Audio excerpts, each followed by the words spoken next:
What's up guys, welcome to this video. Now today I want to share with you my biggest lessons for 2020 so far.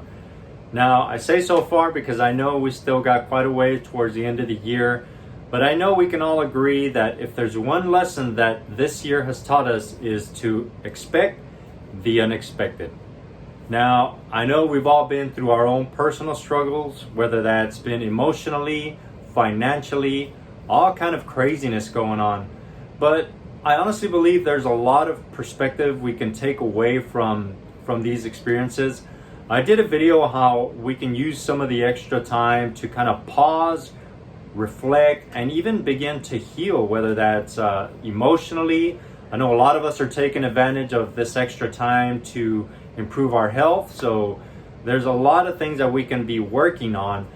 But I just wanted to share some of my biggest lessons and takeaways, because even prior to all of the 2020 craziness, back maybe 3 or 4 years ago, I had gone through my own financial struggle. I had been laid off after a solid 10-year career in oil and gas, and along with that was a lot of colleagues that experienced the same, some with even more years into the career, 20, 30 years. So that can be very impactful to a lot of people. But honestly, for me, I almost experienced a sense of freedom, a sense of joy, honestly, because I was looking for that next level experience. I was looking for the next level in my career, in my own personal development.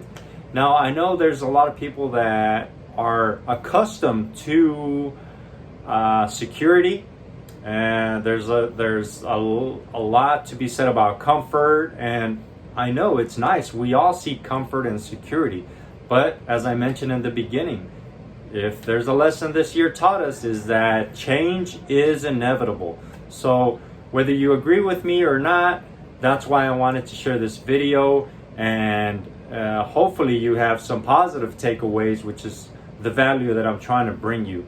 So as I mentioned, going back to that layoff, I had some money saved up, and I even took the rest of the year as almost like a little sabbatical.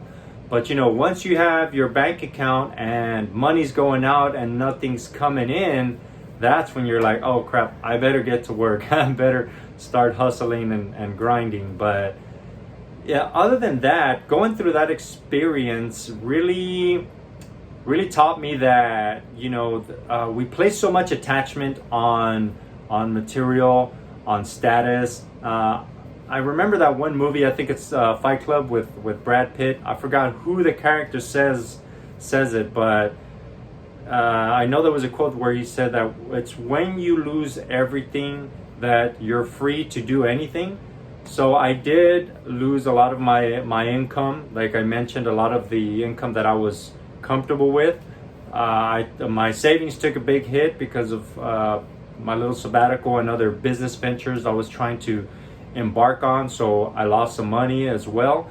But when I say I lost some money, I mean, monetarily, yes, you can kind of say, oh man, that was a loss. But personally, I honestly believe it wasn't a loss, because there's lessons to be taken away when you make an investment, whether it goes good or bad. There's lessons to be taken away when you lose your job. That's when you really sit back and reflect, what are the skills that you acquired and that you can take to the next chapter in your life. That's really like what no one can take away, regardless of who your employer was or will be in the future. That's the value that you end up offering to society. It's all the skills, it's all the experiences, the projects that you took on while you were within that career. And as I always mention in all my videos, I want to encourage you to continue to improve those skills, keep working on them, especially as I mentioned during these times, if you find yourself with extra time. because ultimately you are your most valuable asset. That's where this whole invest in yourself motto comes from, because you really are the most valuable asset. You know, it's not a piece of real estate. It's not an amount of money in the bank account. Ultimately, you are the person. You are the valuable person that can take your life to the next level. All right, guys. So just some quick lessons so far. I hope you're keeping your head up, keeping a positive outlook to the rest of the year. Because if anybody's gonna bring our economy, our life back to normal, and forget normal, let's make our lives better from this point on. If anybody's gonna do that, it's gonna be you individually. So do what you gotta do to take your life to the next level, and we'll see you on the next video.